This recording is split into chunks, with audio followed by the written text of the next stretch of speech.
എന്തായാലും നല്ല രസമുണ്ടായിരുന്നു, സൂപ്പറായിരുന്നു. പിന്നെ ഇറങ്ങുമ്പോൾ നമ്മൾ ചന്ദ്രനിലാണോ ഭൂമിയിലാണോ എന്ന് അറിയാത്തൊരവസ്ഥയിലായിരിക്കും കുറച്ച് നേരത്തേക്ക്. ആ ഒരു കുഴപ്പമുള്ളൂ, അല്ലെങ്കിൽ എല്ലാം പൊളിയാണ് കേട്ടോ. നിങ്ങൾ ഞാൻ പേടിച്ചിട്ട് പറയാമെന്നായിരുന്നു, പക്ഷെ അങ്ങനല്ല. ദൈവമേ, ആ തിരിഞ്ഞ് ഇറങ്ങിപ്പോകുന്നത് ഞാനാണെന്ന് ഓർക്കുമ്പോൾ എന്തായാലും നമ്മൾ അവിടെ ലാൻഡ് ചെയ്തിട്ടുണ്ട്. എനിക്ക് കിളി പോയ അവസ്ഥയായിരുന്നു കേട്ടോ.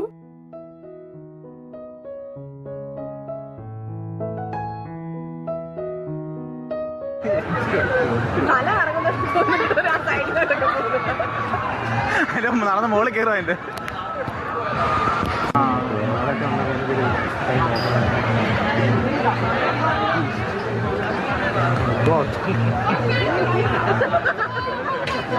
ഞങ്ങള് കണ്ടായിരുന്നു